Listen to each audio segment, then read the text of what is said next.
Hello and welcome to the final episode of this series of Waypoint, Airmen&Rescue's official podcast. I'm your host, Oliver Cuenca. This episode I'm talking to Joel Kerley, Chief Operating Officer at 10 Tanker Air Carrier, about how to start a career in aerial firefighting. So firstly, hi Joel, it's great to talk to you again. I think the last time we talked was like a year ago for the provider profile we did. Right. And then just to reiterate what I was saying earlier, thanks again for coming to talk to us today. Firstly, you are obviously the Chief Operating Officer for 10 Tanker Air Carrier, which is a big North American aerial firefighting firm, and you have flying experience yourself. Tell me, just to kick things off, what are the best and worst places that you have flown in your role as an aerial firefighter? I think, that boils down to, the type of aircraft that you're in, obviously, and then, of course, the environment that you're in. And I would say probably one of the worst, I did fly a lot in Chile and in Australia. Then, of course, the U.S. and all those places are sort of familiar, sort of similar, but not really. So, yeah, I would say one of the hairiest, we would say in aviation, was probably Chile, and they experienced a very tough fire season a year ago, and it was sort of, at the beginning there was a lot of airspace issues, a lot of tactical issues that we had to deal with, but we eventually got that rectified. And because at the end of the day, we're there to drop suppressants and retardants on fires, and that's really what our mission is. And all the stuff that comes before that, as far as planning and airspace and things like that, you have to work out. And so I assimilate the hardest places to fly, or the ones that we have to do that, as far as work through those issues so we can complete the mission. But all in all, fires are fires. They're very similar wherever you go. Oh, fair enough. But so do you have like a particularly memorable flying experience that comes to mind when you think, that was like the most significant thing that's happened to me in my career? Yeah, I think automatically I go back to Australia in 2020. I was there for, I think, 42 days, flew 10 hours a day every day. And I don't think I saw the sun for the first 30 days. It was just, it was a terrible fire season over there. The system was overwhelmed. We were overwhelmed, and just complete destruction, with fires everywhere. And it was difficult to find that starting point of where do you start on a 1 million acre fire. And God, yeah. So it was taxing, on the country. It was taxing on the environment, on the wildlife, everybody that was there. And so, yeah, my mind definitely floats back to there as far as the campaign. It was a lot for everybody there. That sounds like really intense. Did you say like you barely saw daylight for days? Did you say? Yeah, almost 30 days. I don't ever think I saw blue sky. That is a lot of smoke. That is a lot of smoke. My first fire when I got there, it was 1 million acres. It was over 1 million acres. And Australia, at least where I was at in the Blue Mountains, the terrain there's not a lot of prominent peaks and things that you can sort of orient yourself. And so when you look down at your knee pad, or you look down at a gauge or something like that, and then look back up, usually a lot of times in the States here, there's a lot of prominent mountains. There's a lot of prominent, features that in your mind you look at. And then when you look down and you look back up, you find it and you orient yourself very quickly. But there's a lot of rolling hills, and that was a difficult part. A lot of big empty spaces. Yeah.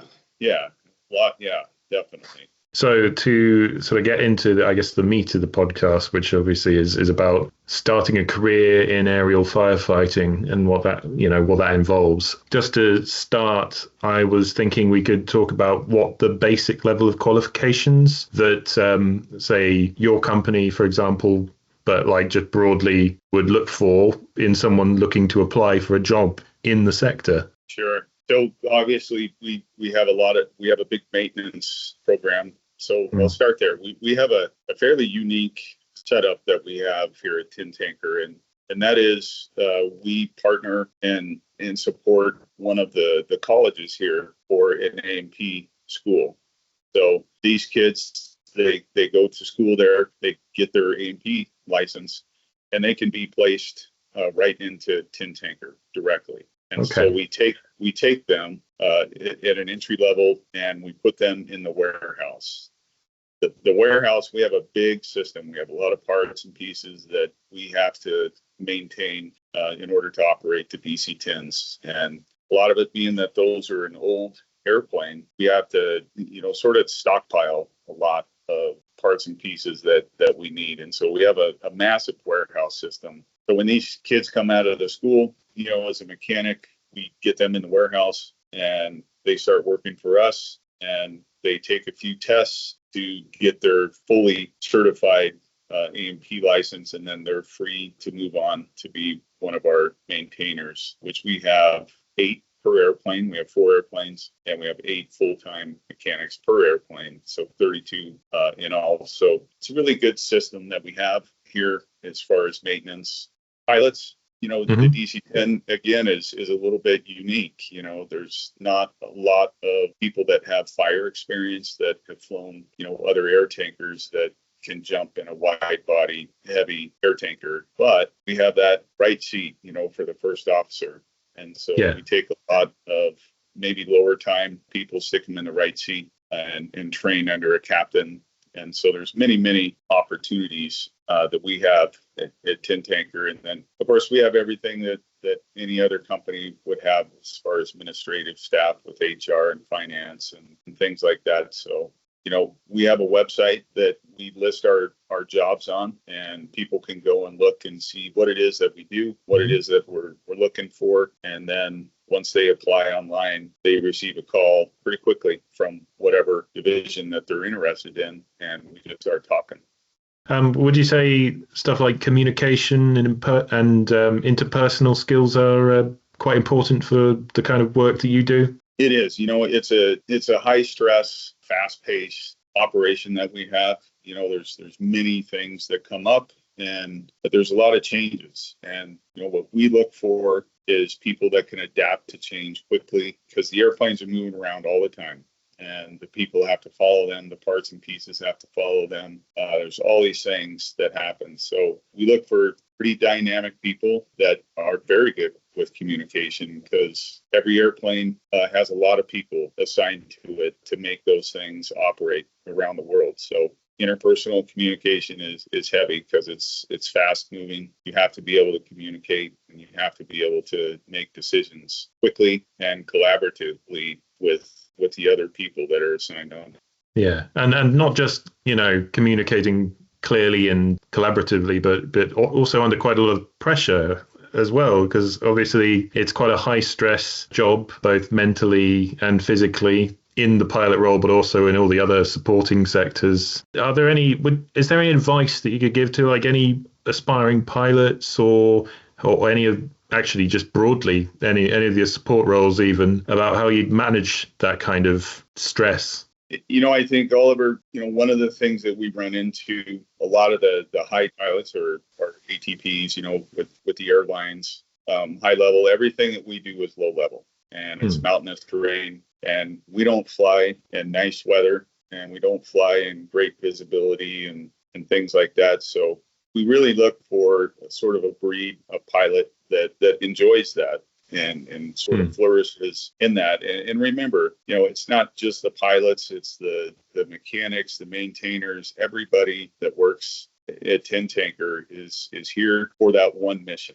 And there is a lot of stress, but you have an entire team that is all there for that one mission. So There's a lot of support that we have. There's no one person that has to deal with things by themselves. There's a whole entire team that's with the airplane the entire time. But that's sort of what we look for, is people that kind of want that adventure. It's not point to point flying. There's many times that we don't know where we're going to recover. We don't know where we're going to get our fuel. We don't know where we're going to end up at the end of the day. You can start out in Texas and you can end up in Oregon, and that's very typical. So, it's that ability to change and adapt. And, there's some high stress to it. But again, at the end of the day, it's a team effort and everybody helps each other out. So you sort of touched on it just then, but maybe you could talk a bit about the travel element of being, say, a pilot in aerial firefighting, because obviously there is quite a lot of moving around because you have to go wherever you need to be. So how does that work exactly? So what we do here at Tin Tanker, and I think it's fairly industry wide, is, like everybody, we've ran into this work-life balance challenge that everybody is dealing with. And we take that very seriously. Once we get an employee, it's very specialized training, and they have specialized skills for this particular airplane. Pilots, mechanics, even the administrative staff, our safety people. It's very specific. So obviously we don't want to lose them. When we hire people here at Tin Tanker, we want them to have a career here. So with that said, our pilots and mechanics, they work a 12 and 12 schedule year round. So we pay a salary to each one of those people year round. It's not a seasonal job. It's a year round job. And, the pilots, when it's fire season, they are on 12 on and 12 days off. But in the wintertime, when we're not in some place like Australia or South America, they're at home. And we like that. We like everybody to be rested and have that balance. And so I think that our people are pretty happy with that schedule. It's a pretty good schedule in the aviation world, because like you said, when your 12 days is on, you don't know where you're going until that first day on duty is. And so you don't really care. And once you come on, you go where you follow the airplane. And our people are very used to that. And I think they enjoy that. They enjoy the adventure. They certainly enjoy the mission of why they're there. It's a very fulfilling mission. They know they're making a difference. And I think that's probably the most important piece of all of this, is everybody at Tin Tanker, and probably industry-wide in firefighting, they know exactly what they do makes a difference. So it's not lost on anybody to show up for their 12 days because they know that they're going to do something fulfilling. I suspect that that's quite a common theme with a lot of people that go into this sort of industry, isn't it? That they're looking for something that they can feel like they're contributing something to the world. Would you say that's correct? I think that's number one. That is number one reason why people like to work here and in this industry, not only at Tin Tanker, but anywhere. And I think, even people like me that spent, my whole career fighting fires, is we do enjoy that piece of it where you don't know where you're going to end up and you don't know where you're going. It's that sense of adventure. You don't really care where you're going. You just want to go somewhere and perform your job to help somebody out, because that's the nice part about firefighting, is you go to where the problems are and you're there as a problem solver. So it's a very fulfilling part of this. And I know that's why most people do this line of work. Plus, it's nice to travel sometimes, isn't it? Well, so that's something funny, Oliver, because, people, my friends and family, they're always like, geez, you get to go all these places. And man, I've always wanted to go to this place. And it's like, well, hold on a minute, because there's a reason that I'm there. Like I said, I didn't even see blue sky in Australia. We go through the gates of hell and we don't leave until it's over. And so we're not on vacation. No, that's a fair point. Yeah. Yeah. We might go to beautiful places, but, obviously they're on fire. A lot of those places are evacuated. So, to, really feel the whole thing with being there. So, yeah, that's fair. So Yeah, obviously, like some would argue that aerial firefighting is a bit of a growth industry because, as unfortunate as it is, the number of wildfires is generally on a bit of an upward trend these days. But also at the same time, that the number of pilots is not going up nearly as much as it necessarily needs to be. How would you say that you are sort of adapting to that sort of challenge, I guess, over the long term? Are you looking to go on some big pilot hiring drives, or is it sort of at the moment you're sort of steady where you are? So that's a very complex question, and you're absolutely right. There's places that we're going now that 10 years ago, 15 years ago, you would never think that there would be a fire season in this particular part of the world. Europe has definitely seen a huge increase in fire activity. South America, places like Colombia that have not seen devastating fire seasons are now seeing those. And so the world is on alert. And to be honest with you, we are behind the power curve. The governments are behind, which translates to the industry being behind, because here's the thing is the type of aircraft that we're flying today are very expensive.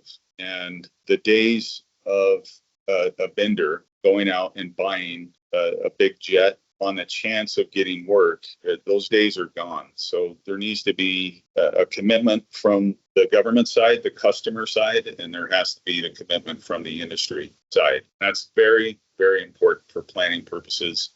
The customer will get what they want. We can build what they need, and we can work together in this partnership to answer this supply and demand issue, because right now demand is way higher than supply. There's in the United States, there's a total of 29 air tankers. That's it. So anywhere in the world, if you're competing with the U.S. fire season, that's all the air tankers. They're on contract here in the United States. So we need to build more. But in order to do that, again, there needs to be some partnerships forged, and because we're talking a lot of money and we're all talking about the same mission and the same solution. So let's sit down at a table and figure this thing out, essentially. So with that, Oliver, you're right. Pilots are hard to come by. To get a high time pilot is pretty difficult to find, and then teach them what they need to know to get into that low level firefighting environment. There's very few, there's a handful of them. And so everybody in this industry every day is looking for candidates that fit all of those things, all of those characteristics that we've talked about, that want to come and do this, that their lifestyle fits within this industry. And if so, I don't think that there's any problem with anybody getting hired in this industry. We're always looking, same with mechanics. Anybody that fits the lifestyle, fits this mission, is probably going to find a job. Okay. So just to backtrack a little, when you say like that you're looking for more commitments from, say, governments and things, from the pilot perspective, what does that mean? Does that mean that there might need to be more of a push to train, with government support? I think what needs to happen with the level of commitment that is needed from the government side is not so much the pilots. What we're seeing is the industry can provide pilots to fly our aircraft more so than the government. And I think, government has some challenges with hiring. They have some challenges with pay. They have some challenges.